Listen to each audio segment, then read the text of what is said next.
Sí, se ve. Ok, hoy vamos a hablar de lo que es una introducción a lo que vendría a ser la teoría general de sistemas y de qué forma se va conformando, por la redundancia, el concepto, la definición del sistema. ¿Está bien? El tema tiene que ver con sistemas y modelos. Vamos a ver las siguientes clases, lo que corresponde. ¿Qué es la teoría general de sistemas? ¿Alguien me puede decir?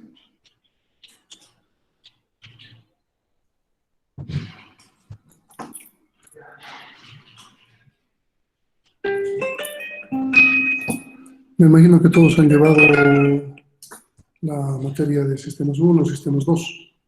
Dígame qué es teoría general de sistemas.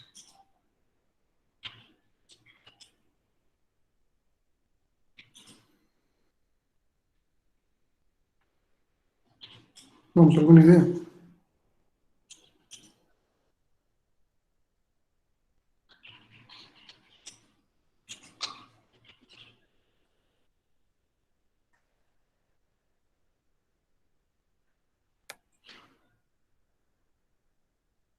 ¿Ni idea?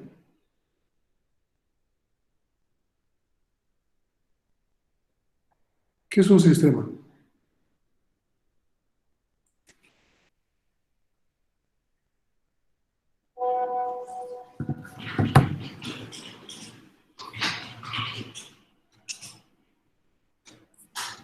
Vamos, se supone que esta es la tercera materia de una cadena de materias del área.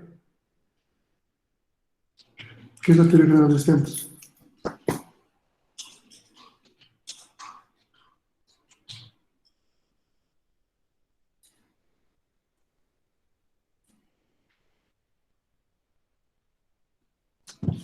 Siguen ahí, se han ido, son 21. ¿Ninguno sabe nada?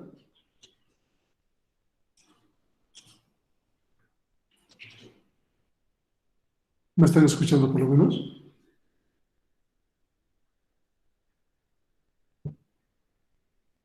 O sea, a partir del audio, por eso es que no contesto. Perdón, Inge, creo que estoy escuchando algo, pero creo que está entrecortando. Ok, les he preguntado cuál es la teoría general de sistemas. ¿A qué se refiere la teoría general de sistemas? Han llevado la materia sistemas 1, sistemas 2, independiente de otras materias. Deben tener una buena idea de lo que significa.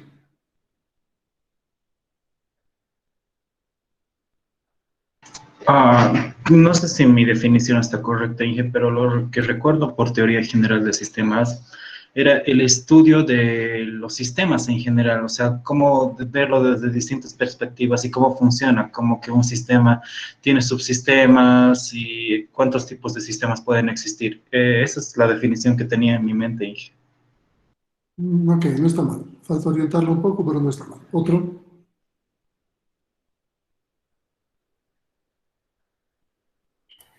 Buenos días, ingeniero.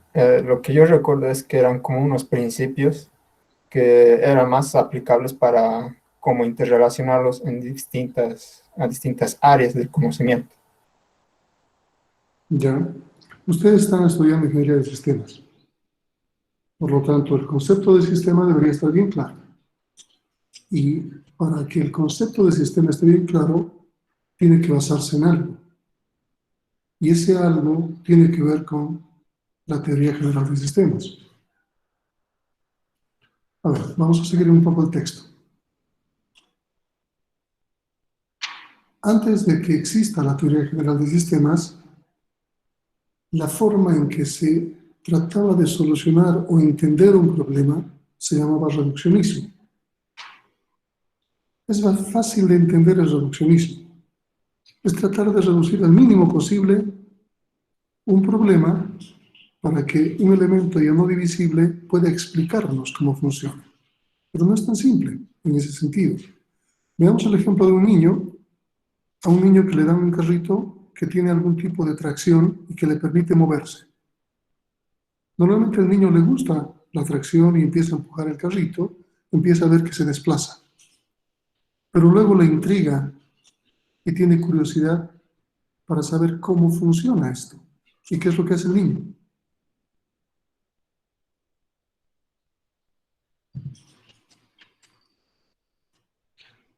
¿Qué es lo que hace el niño?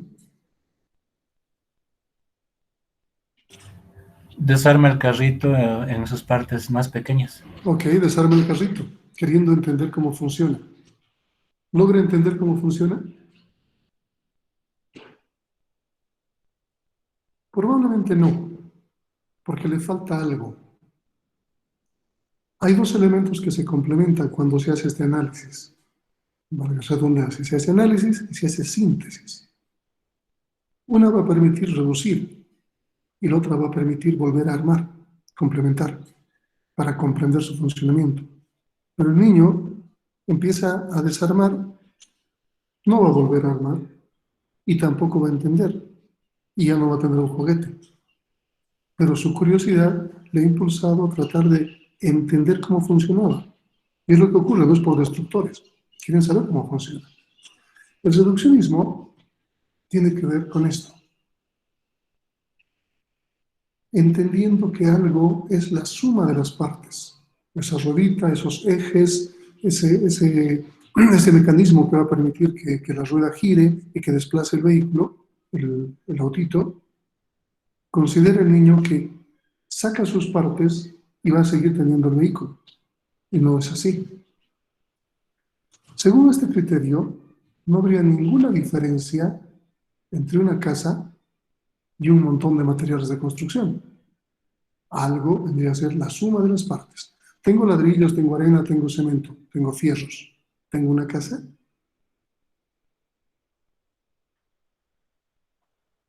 ¿Tengo o no tengo una casa?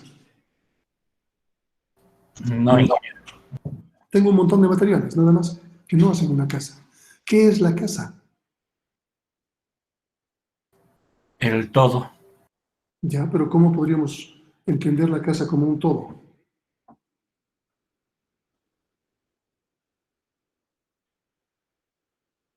El conjunto de todos esos materiales puestos de cierta forma.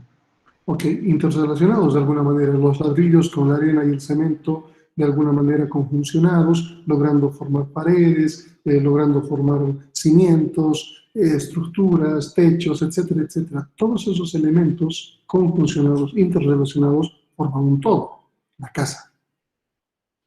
Y si desarmamos la casa, volvemos a tener un montón de materiales. Pero entonces, la suma de las partes no es el todo. Los investigadores en esta época han comprendido que era importante entender cómo se agrupaban esos pedazos, pero lamentablemente le han dado más importancia a las partes, a los pedazos, en lugar de cómo se interrelacionaban. Entonces, esta visión, el reduccionismo, ha permitido en esa época que las ciencias se dividan en muchas especialidades diferentes, entre comillas diferentes, porque cada una entendía que su objeto de estudio era diferente. Los elementos que eran parte de ese sistema, de esa ciencia, eran diferentes. Y la forma en la que se relacionaban no les interesaba. Solo trataban de entender las partes. Biología, física, las artes, la química, cualquier ciencia estaba totalmente aislada. Y no consideraban que había un elemento común entre ellas. Entonces se han desarrollado teorías propias. Cada una de las ciencias tenía sus propias teorías que los explicaban. Y obviamente la gente de una ciencia no podía entenderse con la gente de otra ciencia, porque no tenían elementos comunes. Más o menos en 1920 se empiezan a analizar qué regularidades, qué cosas comunes podían haber en las diferentes ciencias, de tal manera que se puedan integrar. Se descubre que hay una manera de relacionar esos diferentes campos, de alguna manera mostrando criterios comunes. A este descubrimiento se le llama teoría general de sistemas. ¿Cuál es la idea? Que todas las áreas, todas las ciencias tienen algo en común, tienen partes que se interrelacionan como un todo. La química, la física, las artes, la salud, el organismo humano, las organizaciones sociales, todo tiene partes que se relacionan. Entonces, el término que vendría a contemplar un poco esa conjunción de partes interrelacionadas se le llama sistemas. Y es que Ludwig von Bertalanffy saca un texto, un libro, donde muestra todos los principios comunes de todas las áreas conjuncionadas en una sola área grande, llamada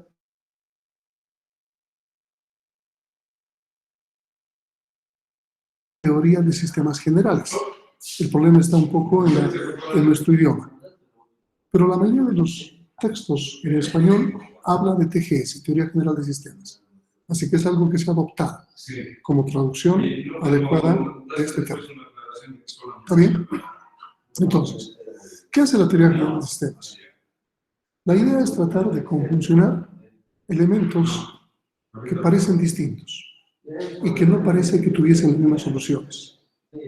O de alguna forma se concentra en una metodología para conseguir una imagen clara de cómo funcionan las cosas, sin tener que entrar a los detalles de cada problema, sino hablar de manera general. Estamos hablando como de un metalenguaje que nos representa a todas las áreas, a todas las ciencias. Estamos encontrando un factor común. A eso se refiere la Teoría General de Sistemas. Entonces ahora se puede hablar, en un banco hacemos una cola y pueden decir que es un sistema de organización. Llegamos a la caja y pueden decir que tienen un sistema que les permite las transacciones bancarias. Salimos de ahí y estamos en un sistema vial, un sistema de tráfico. Entramos a otro lugar y estamos en otro sistema. Fíjense cómo, dependiendo de dónde estemos, seguimos viendo sistemas. A eso se refiere la Teoría General de Sistemas. Todo lo que vemos es un sistema. ¿Por qué? Porque lo que vemos es un conjunto de elementos interrelacionados. Entonces tenemos un factor común. Nuestro cuerpo es un sistema. Un vehículo es un sistema. Una computadora es un sistema. Un aula es un sistema. La universidad es un sistema. La ciudad es un sistema. La iglesia es un sistema. Un deporte es un sistema. Entonces, donde veamos, tenemos sistemas. Y los elementos comunes son fáciles de deducir. Y ya no tenemos que analizarlos como ciencias separadas. Podemos hablar de manera común sin tener que entrar en los detalles. ¿Eso está claro? ¿Está claro?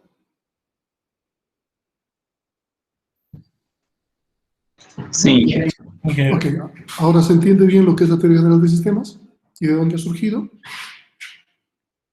Entonces, ese niño que deshace el carrito para entender cómo funciona, le falta algo, le falta el entendimiento, de comprender cómo esas partes se han interrelacionado para lograr el movimiento. Pero ha hecho parte del trabajo, ha hecho la mitad del trabajo. Lamentablemente le falta la otra parte. No tiene la edad suficiente como para poder entender. Pero su curiosidad ha sido satisfecha. Su carrito no se mueve más y tiene un montón de partes. Es como deshacer una casa y tenemos un montón de materiales o escombro. No son una casa. Y su carrito no va a ser nunca más un carrito. Son un montón de partes que no se relacionan ahora. Entonces, el sistema se ha deshecho. Para trabajar con sistemas, tenemos que hablar de un concepto que su compañero ya había mencionado, un todo, la totalidad. ¿Pero qué es la totalidad? ¿A qué nos referimos con el todo?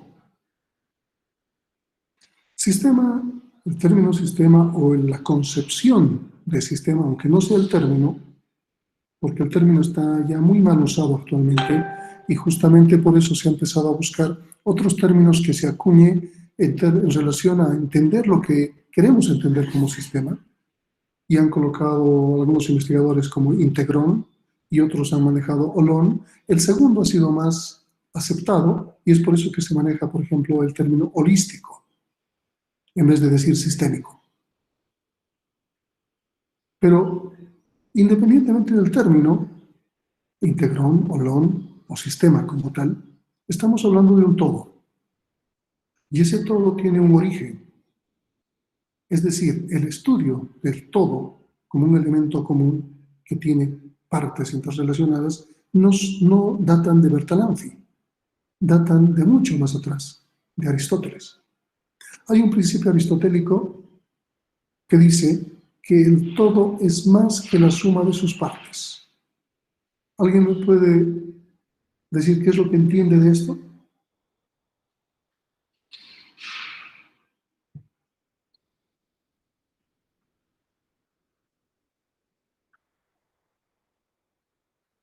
El todo es más que la suma de sus partes.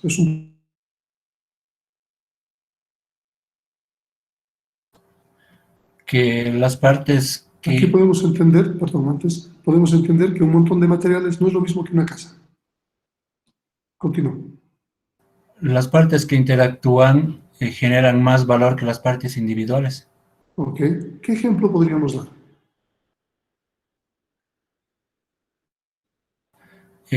Un montón de ladrillos no es un muro. ¿Está bien? ¿Algún otro ejemplo?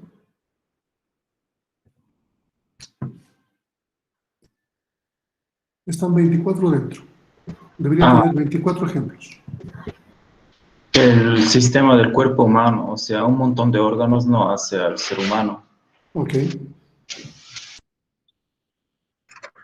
Otro ejemplo sería Inge, que, digamos, 4 ruedas no hacen un vehículo, ¿no? O sea, son varias partes que interactúan para formar un vehículo. ¿Ok? ¿Qué más?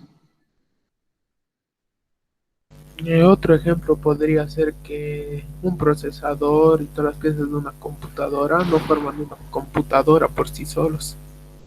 ¿Está bien? ¿Qué más?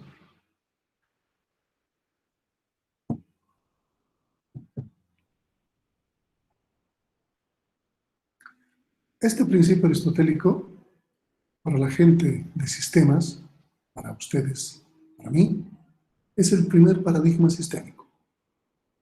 Es decir, es el primer conocimiento que se tiene en la historia que nos da la idea de sistema. Y este primer paradigma sistémico hace una relación entre el todo y sus partes. Nos dice que el todo es más que la suma de sus partes. Nos está hablando del sistema y de los elementos que lo componen. El agua tiene dos moléculas ¿de qué? Tiene dos elementos, perdón, químicos. Dos moléculas de algo y una molécula de otro.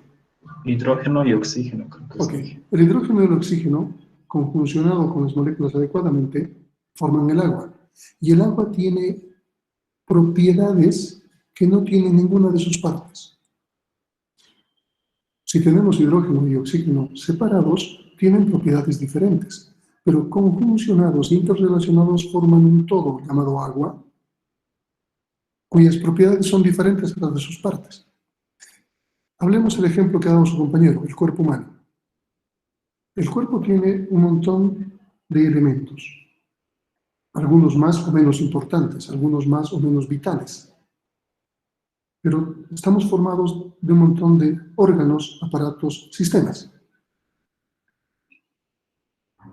¿Cuál es el todo? ¿Cuál es la propiedad del todo? Que no tiene ninguna de sus partes.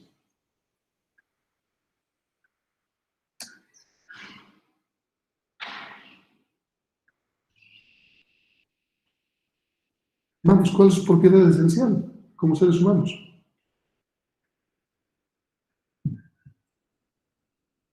Vivir. Vida. Exactamente. Cualquier parte que ustedes tengan, si se separasen de su cuerpo, no tienen vida. Todas esas partes que están juntas, integradas, interrelacionadas, están trabajando para darles vida. Todas. Entonces, el todo es más que la suma de sus partes. Primer paradigma sistémico. ¿Qué es lo que aporta Bertalanffy? Bertalanffy nos habla, sin quererlo, de un segundo paradigma sistémico. Pero Bertalanffy, cuando empieza a buscar regularidades, junto con otros autores de la época, pero él saca el libro, no es que va encontrando cosas comunes entre los sistemas y a eso le llama teoría general de sistemas, sino que él considera algo que para nosotros vendría a formarse en el segundo paradigma sistémico, en que un sistema es parte de un sistema mayor y que a su vez contiene partes o subsistemas. El cuerpo humano, por ejemplo, tiene subsistemas, y estamos claros con esto. Pero también nosotros formamos parte de un sistema mayor, que podría ser, en principio, una familia, una ciudad, un país, un continente, un planeta, el sistema solar, la Vía Láctea, el universo. Fíjense cómo estamos conformando parte de un sistema mayor y a su vez tenemos sistemas menores. ¿Qué es lo más pequeño que conocen?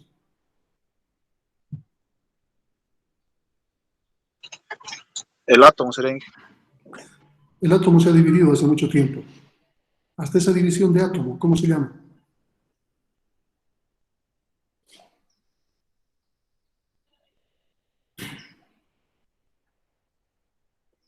Bueno, investiguen por curiosidad. Tenemos algo muy pequeño en conocimiento. ¿Qué es lo más grande que conocemos?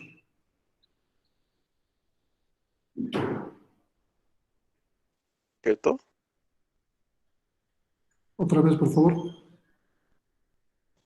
Como un objeto o algo. No, lo más grande en conocimiento que tenemos. El sistema solar. No, tenemos algo más allá del sistema solar, como conocimiento. El universo. El universo es lo más grande que conocemos, que la ciencia nos ha mostrado que existe. Hay una evidencia. Entonces, si hablamos de conocimiento, tenemos una limitación. Hacia abajo, lo más pequeño, y hacia arriba, lo más grande. Pero es una limitación nuestra. No significa que no exista nada más abajo y nada más arriba. Si ustedes han visto la película Hombres de Negro 1, al final de la película hace exactamente lo que acabo de decirles. Hay un paneo de la cámara y se empieza a alejar de las personas, se muestra la ciudad, se muestra el país, el continente, el planeta, el sistema solar, la Vía Láctea, galaxias y el universo. ¿Y qué aparece después? Múltiples universos, Inge.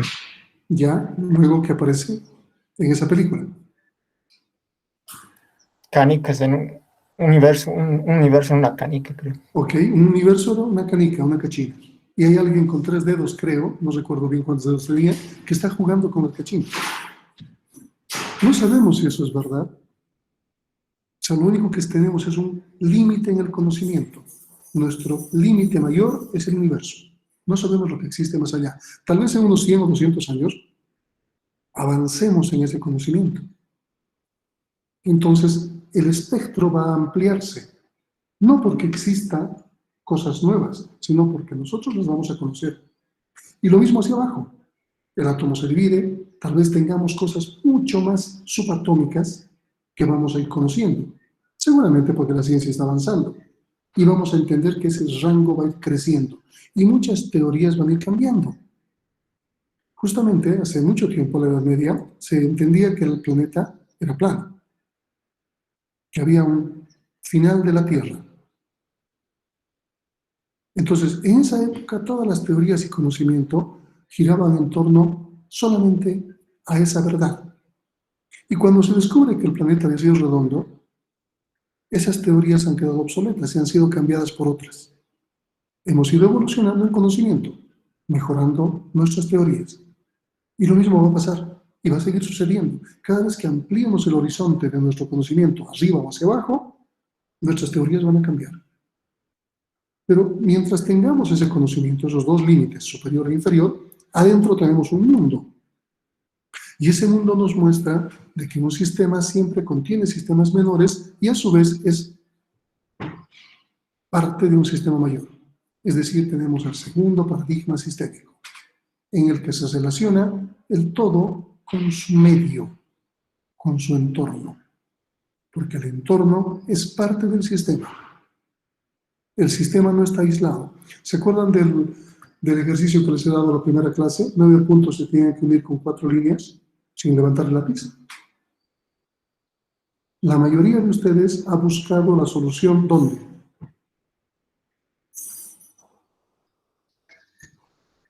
En los puntos. Dentro de los 9 puntos. ¿Y dónde estaba la solución?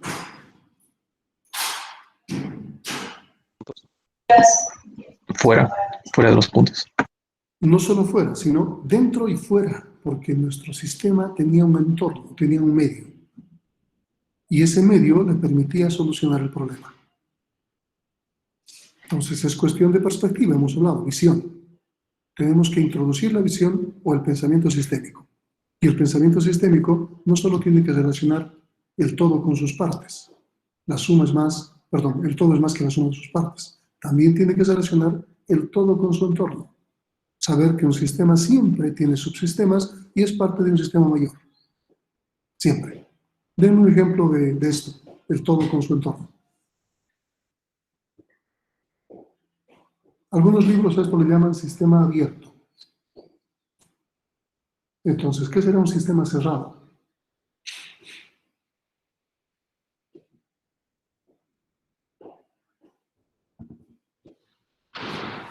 Vamos, están entendiendo la esencia de su carrera. Tal vez a esta altura es un poco tarde, pero es mejor tarde que nunca. ¿Qué será un sistema cerrado?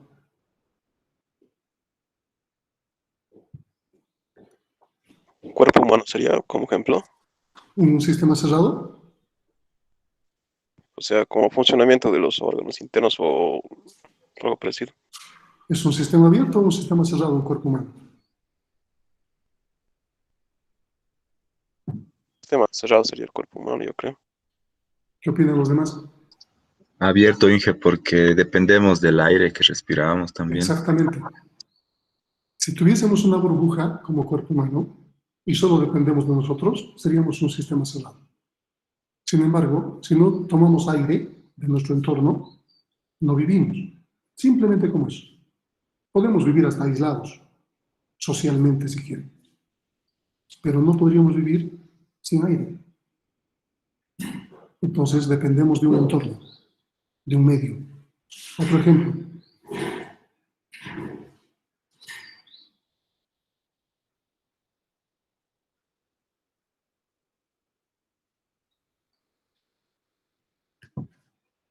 Vamos, ejemplo.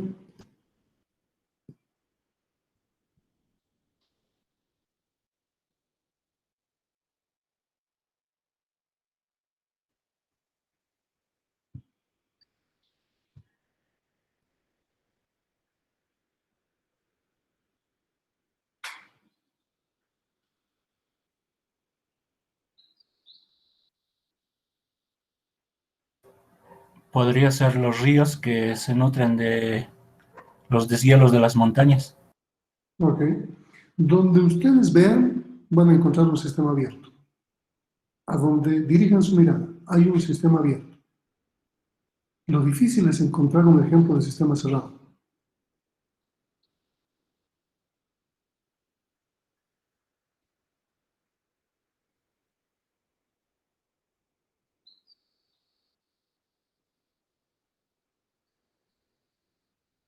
Si ustedes buscan en Internet ejemplos de sistema cerrado, se van a dar cuenta que es muy difícil encontrarlos. Y casi siempre están con ciertas suposiciones hipotéticas de que bajo ciertas condiciones se puede encontrar un sistema cerrado.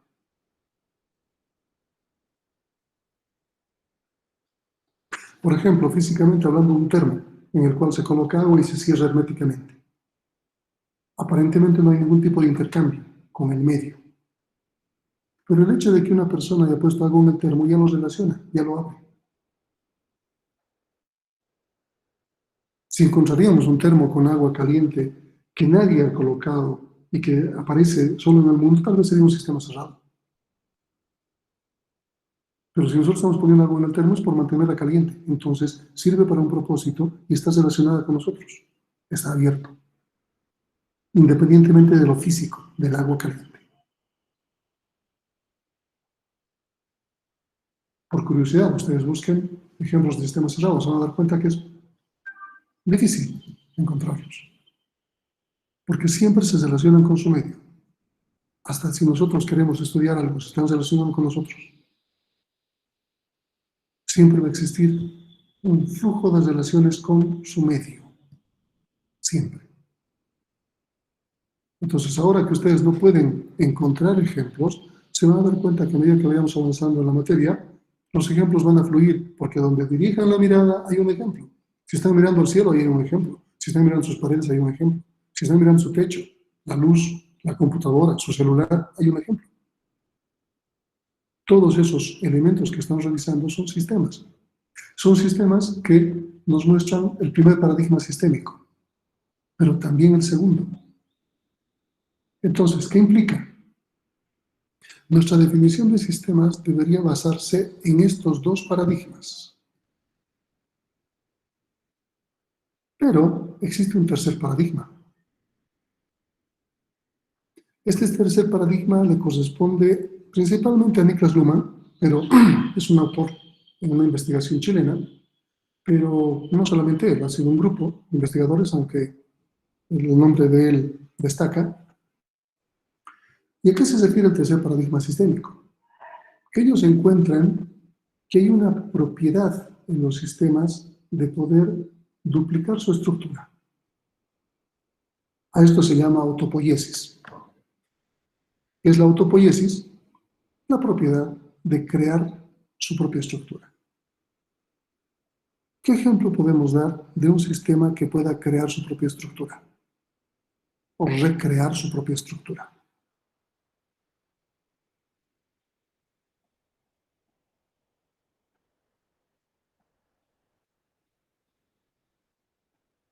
Vamos, piense.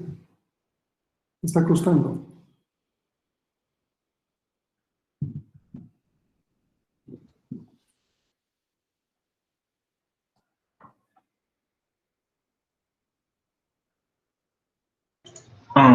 Bueno, esto creo que me acuerdo de biología en mis clases Inge, los átomos, o no me acuerdo si eran átomos o células, podrían ser entendidos como sistemas y tienen una forma de reproducción en las que se dividen y nacen dos. No sé si eso podría ser el válido de ese término, lo que tercer paradigma.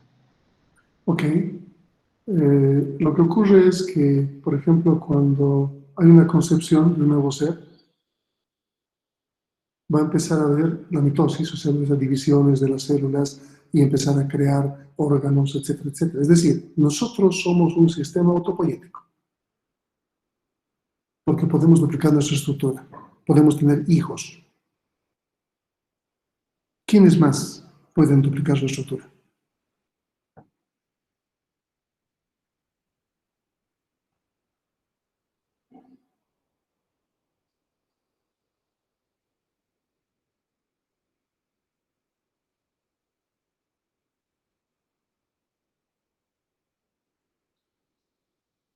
Pues está costando pensar.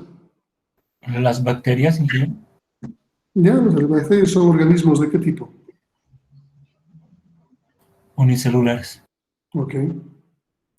Pero se consideran dentro de qué dominio. ¿Son seres humanos? ¿Son animales? ¿Son plantas? ¿Qué son? Organismos. Quiero un dominio grande.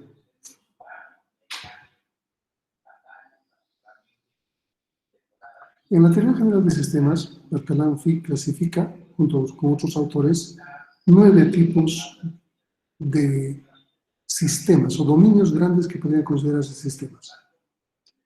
Sin embargo, otros autores añaden uno más y encuentran 10. De estos 10 niveles de complejidad que se podrían considerar sistemas, solo 3 son autopoiéticos. Nosotros, como seres humanos, creemos que alguien está por debajo de nosotros y hasta tenemos mascotas. ¿Quiénes son?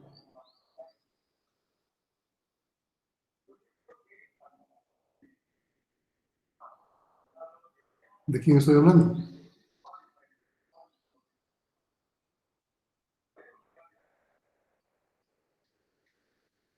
Los animales también pueden duplicar su estructura. ¿Quiénes más?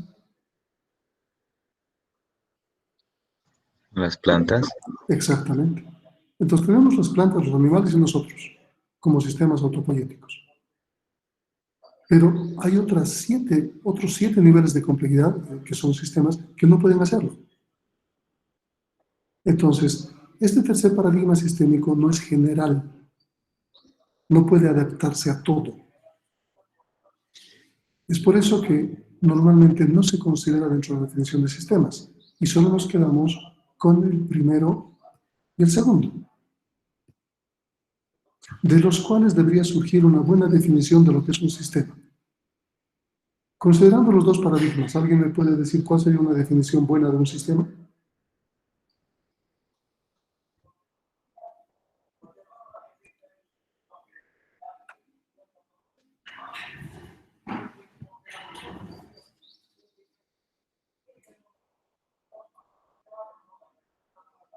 Vamos, quiero una definición de sistema en función de esos dos paradigmas.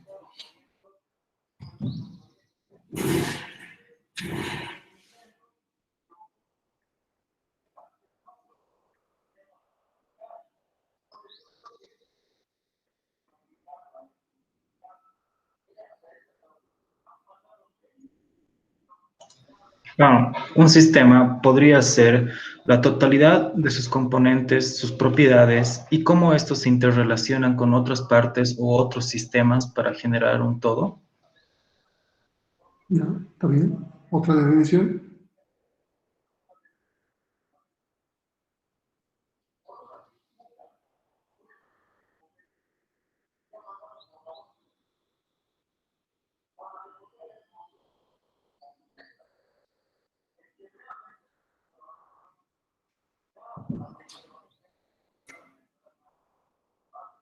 Vamos, quiero una definición tomando en cuenta los dos paradigmas. ¿Qué es sistema?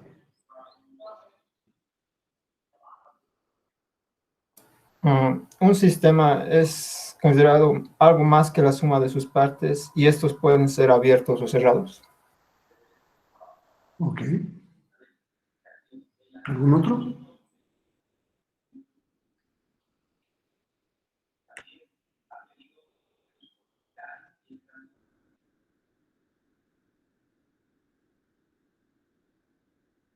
Estoy haciendo el día. Mostrarles que cuando ustedes definen sistema, ¿por qué? Primero, ¿qué estás estudiando? Ingeniería de sistemas. ¿Y a qué se refiere eso? Ah, hago software. ¿Es la respuesta correcta? No creo, ¿verdad? Debería esencia. ¿Cuál es el objeto de estudio? Los sistemas. ¿Qué es un sistema? Deberían tener claro de dónde viene. Les estoy mostrando bajo un principio aristotélico y una formulación de Bertalanffy, que es el autor de la teoría general de sistemas. Se considera el padre de los sistemas. ¿Se lo considera? Entonces, definir adecuadamente un sistema. Pero no en el sentido de repetir cosas, sino saber de dónde vienen. Es por eso que les he dicho, no entra en examen, yo no voy a tomar una pregunta teórica, pero esto tiene que quedar en ustedes, y sobre todo por el hecho de que son o están formándose como ingenieros de sistemas. Tienen que saber la esencia de lo que están estudiando. Luego ya definiremos qué es ingeniería y cómo se aplica la ingeniería de sistemas. Pero estamos hablando del sistema como tal. Entonces, ¿cuál sería la definición en función de estos dos paradigmas? Sus compañeros ya han formulado dos. Quiero más definiciones que conjuncionen ambos paradigmas.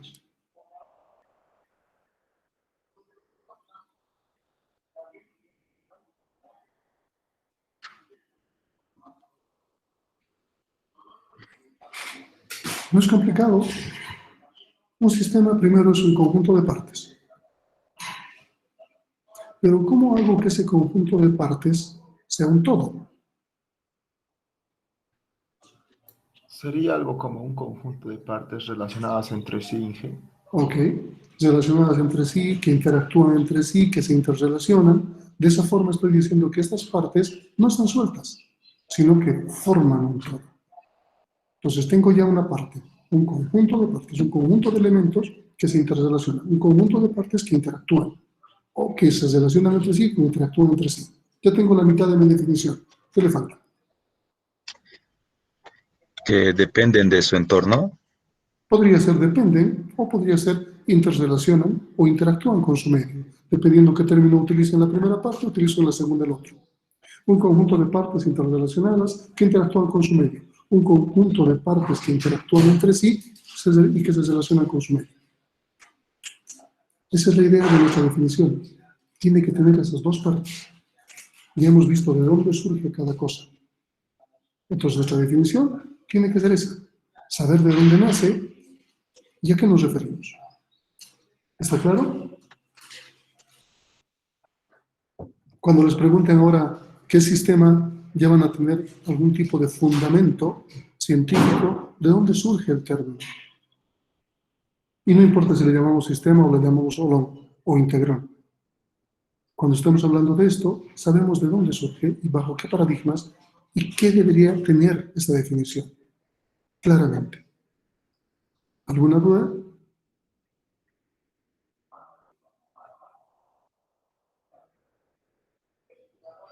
Hemos empezado con algo básico. Les he dado los fundamentos de dónde surge el sistema como término y qué conlleva. Se han dado cuenta que es muy complicado para ustedes a esta altura ejemplificar. Pero se van a dar cuenta que a medida que vayamos avanzando, va a ir fluyendo. Pero esto tiene que quedarse claro. ¿Alguna duda?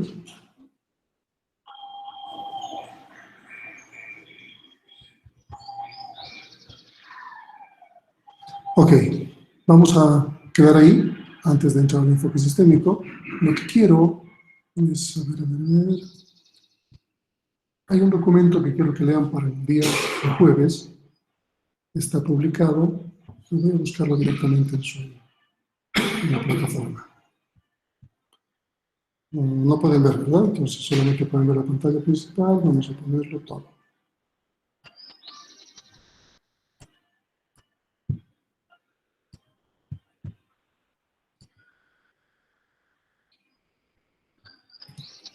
¿Ya se puede ver? Se ve, Inge. Ok. Vamos a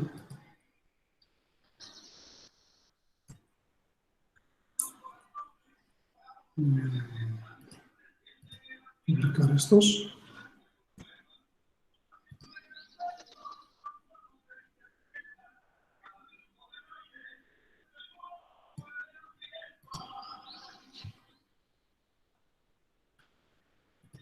Okay. Aquí tenemos documentos complementarios para la segunda parte, o sea, segunda parte del tema. Hoy hemos avanzado teoría general de sistemas de una manera muy sintética, pero tratar de mostrar los elementos fundamentales. Aquí hay un documento que se llama Enfoque en Sistemas, de Ruselakov. Ruselakov es un autor de muchos libros de investigación de operaciones, de la parte de modelos, un poco más discretos, no continuos. Pero él habla de un elemento importante que es el enfoque de sistemas en la administración. Este es un texto transcrito de una conferencia que él dio en Perú hace mucho tiempo. Y algunas cosas le faltan. Se nota que ha sido una transcripción de algo que él ha hablado, porque no es algo totalmente estructurado. Pero es muy, muy interesante que lo lean, porque cuando empecemos a hablar de los elementos del enfoque sistémico, ustedes van a encontrar los ejemplos que él ha dado y vamos a poder discutir al respecto. Entonces, no es tarea, pero hay lectura obligatoria. Este documento debe ser leído para el día jueves. ¿Está bien? ¿Está claro? Para que podamos hablar al respecto y ustedes vayan entendiendo a qué se refería él. ¿Dudas?